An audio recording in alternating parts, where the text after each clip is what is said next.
문제를 남겨주시면 답은 저희가 찾겠습니다. 저번 시간에 저희가 개인으로 하는 게 낫냐 법인으로 하는 게 낫냐 이 부분을 이제 물어봤는데, 두 번째로 이제 법인을 설립해야 되잖아요. 그렇죠.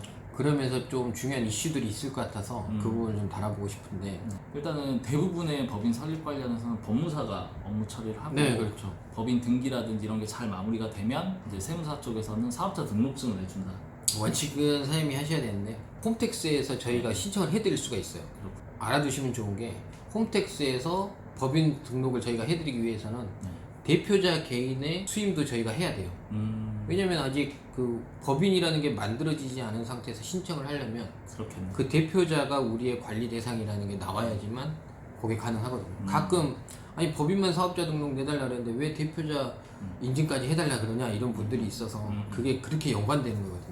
법인 설립하면 상호에 대해서 먼저 물어보시잖아요. 이름을 그렇죠. 무엇로 지어야 되냐, 그 부분은 어떻게 지어야 되고 어떻게 뭐 알아보면 되고 이런 부분 좀 말씀해 주시죠. 일반 개인 사업자 같은 경우에는 동일한 상호를 같은 구, 시군구 내에서 써도 상관이 없는데, 법인 같은 경우에는 동일한 상호를 갖다 제한을 합니다. 그러다 보니까 이제 상호 검색이라는 그 대법원 사이트에 들어가시면 상호 검색이라는 기능이 있기 때문에 보시면 되고, 가령 이렇게 바꾸시면 되세요. 예를 들어 미래드림이라는 주식회사를 송파구에다 설립하려고 봤더니 있는 거죠.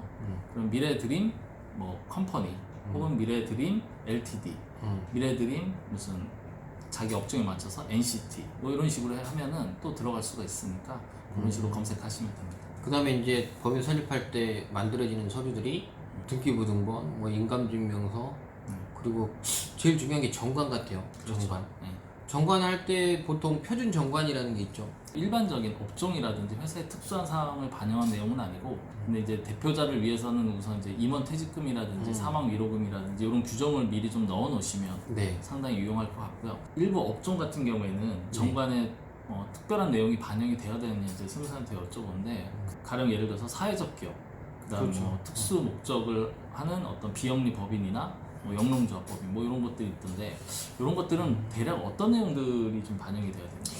일단은 제가 많이 하는 거 보면 협동조합 네. 이런 경우에는 그냥 법원에서만 설립이 끝나는 게 아니라 지방자치단체, 그러니까 네네. 시나 이런 데서도 인가를 받아야 돼요. 그렇죠. 협동조합 저번에 한번 해보신 것처럼 예. 기본적으로 내용이, 협동조합은 지분이 얼마 이상 넘어가지 못하는 또 규정이 좀 있고, 그렇군요. 그리고 좀 특수하게 협동조합은 주식이 많다고 의결권이 또 있는 게 아니거든요. 그렇죠. 그냥 인별로 하나 이런 식으로 돼 있는 이제 그런 부분이 좀 특수하고, 또 영농조합 이런 경우에도 뭐 농업인이 있어야 되는 이런 규정들이 있어서 보통 일반 법인은 상관없는데 약간 좀 특수한 업종들이 되게 많이 들어가죠. 그렇죠. 대표자하고 그 법인 설립 당시에 가장 많이 이야기를 나누는 게 뭐냐면 주주 구성을 어떻게 하느냐. 네. 뭐가 좋으냐라고 그냥 뜬금없이 여쭤보시는데, 사실 이제 원리 원칙을 중요시하는 세무사님 입장에서 법인 주주 구성 어떻게 해야 될까요? 그 이제 질문하시는 분이 어떤 우중을 갖고 질문을 했느냐에 따라 답이 틀려질 것 같아요.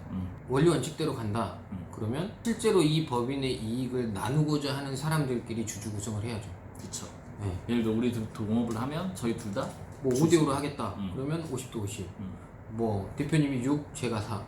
그냥 그 수익 쉐어에 대한 부분을 가지고 서로 상의를 하는 거잖아요. 그렇죠. 그리고 이제 다른 부분은 저번 시간에도 말씀드렸지만, 혹시라도 회사에 어떤 문제가 생겼을 때 문제가 되지 않기 위해서는 어떤 주주 구성을 원하느냐. 그러면 저번 시간에도 말씀드렸지만 특수 관계자 모두 합쳐서 50%가 넘지 않는 그렇죠.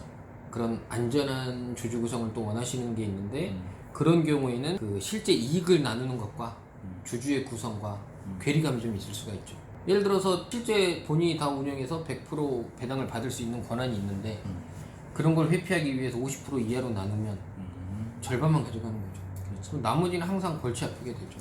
그리고 반대로 이제 회사가 잘 됐을 때, 잘 됐을 때. 이 회사가 뭐 극단적으로 상장을 한다든지 아니면 이익 규모가 커가지고 10년, 20년 이렇게 장수기업을 하다 보면 네. 자식이나 가족에 대한 부분을 이렇게 배제할 수 없거든요. 그렇죠. 나중에 자식들한테 주식 주려면 상당히 쉽지 않기 때문에 처음 설립할 때부터 일정 부분의 포지션을 자녀나 배우자에게 이렇게 남겨놓고 시작하면 네네. 사실은 이익이 생길 때마다 같이 나눌 수도 있고, 또 나중에 회사를 이어서 넘겨주기도 편하고, 그렇죠. 이런 부분들이 있어요. 근데 이 두 가지 다 사실 예측해가지고 한다는 게 쉬운 일은 아닌 것 같아요. 2명 혹은 3명씩 투자를 받아가지고 창업하시는 네, 경우도 그렇죠. 있으세요. 그러면 주식을 어떻게 나눌지 뭐 처음 시작할 때야 도움을 받았으니 뭐 334, 442 뭐 이런 식으로 나누지만 시간이 지나다 보면 왠지 내가 더 일한 것 같고 조금 처음에 투자는 받았으나 나중에는 이거에 대해서 뭐 나누기가 좀 불편한 분들도 있으시거든요. 그렇기 때문에 상당히 이 주식은 향후에 옮기거나 이전하는 게 쉽지 않기 때문에 그렇죠. 처음부터 상당히 많은 고민을 해서 네. 진행을 하시는 게 좋을 것 같고요. 특히 한 가지 더 말씀드리면 주식을 평가해서 주식을 이전하는데 보통 3년 정도가 돼야지 정상적인 주식 평가가 되잖아요. 네. 그러다 보니까 3년 이내에 주식을 변경이 필요하다 그러면 사업 초기부터 바꾸시는 게 좋을 것 같고 그렇죠. 두 번째로는 부동산을 취득하는 경우에는 그 전에 확실하게 정리를 해놓고 가시는 게 왜냐면 네. 부동산이 상당한 큰 규모의 자산이 되는 경우가 많기 때문에 그렇습니다.